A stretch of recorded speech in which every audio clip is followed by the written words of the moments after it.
Ito. Ayun, good afternoon sa inyong lahat, no. Ayun, no, may naka-e-bike nandun siya sa bike lane. Oh, so okay naman po siya, naka-helmet, naka-tsinelas nga lang siya, so dapat hindi. So papunta po ito ng circle dahil papunta po tayo sa Commonwealth ngayon. Pupunta tayo sa wake, no, sa Patay, sa St. Peter Commonwealth. So dalawin natin yung ating kasama sa pagmamotor. Siya po yung nadali nung nung nakaraang ride ng Marilaki. Ayun. So ayun po, lagi po mag-iingat dahil hindi po natin alam ang mga pwedeng mangyari. Ay, kawawa naman na nangyari. Ayun, tingnan nyo po. Ako po hanggat maaari hindi ako dumadaan sa bike lane kasi nga bike lane yan. Kasi yung takbo po natin medyo iba na po yung takbo natin, baka makasagi tayo ng mga nagbabike. Tingnan nyo po yung mga dumadaan, mga motor. So tingnan nyo, di ba? Grabe. Imbis na nakakadaan ng maayos yung mga nakabike, so sinasakop po talaga ng mga motor. Yan po yung sad reality, no?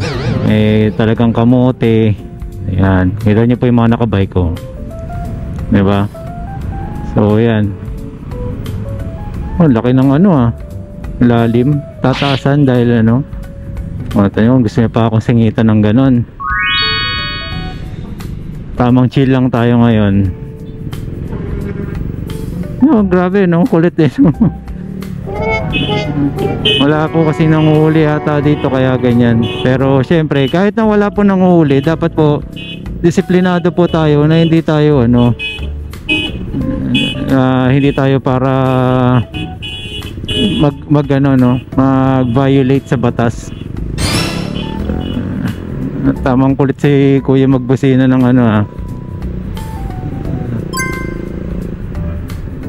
pause na nga yung busina niya binababad niya pa.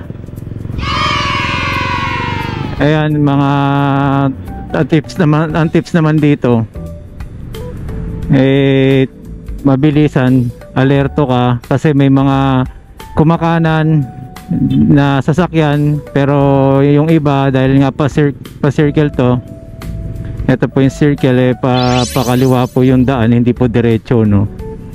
Kaya ingat po kayo, bigla na lang po may pakanan dyan, lalo na kung naliligaw siya, hindi niya kabisado yung pagkakasunod-sunod ng ng Kalayaan, Kalayaan ng East Ave, ayan, tapos Commonwealth, ayan. Kaya ingat-ingat lang po dito sa part na to.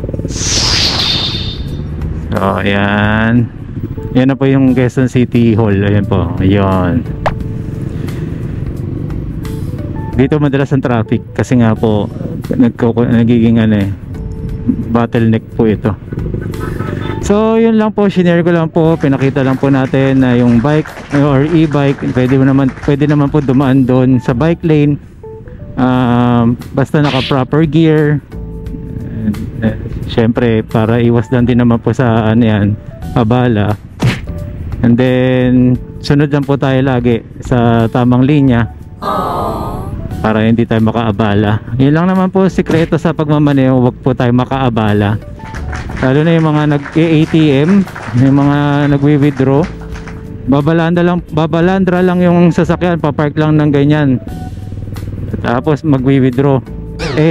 May mga pwedeng pang pumasok para po makapagpila, maka-withdraw, di ba? So yun po yung mga nai-stress din ako minsan sa ganung sistema nila. Kala mo sa kanila lang sila lang yung magwi-withdraw nung araw na yun, ayan, kung lahat naka-e-bike, hindi walang pila-pila na ganyan, no? So yun lang po, maraming salamat po. Dito lang po muna tayo, pakanan na tayo ng Commonwealth. Okay?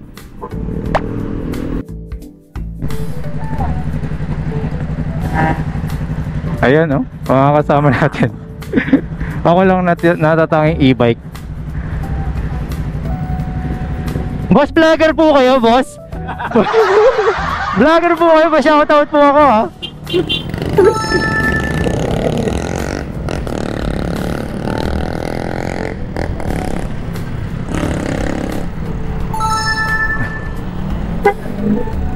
Di ba, Don?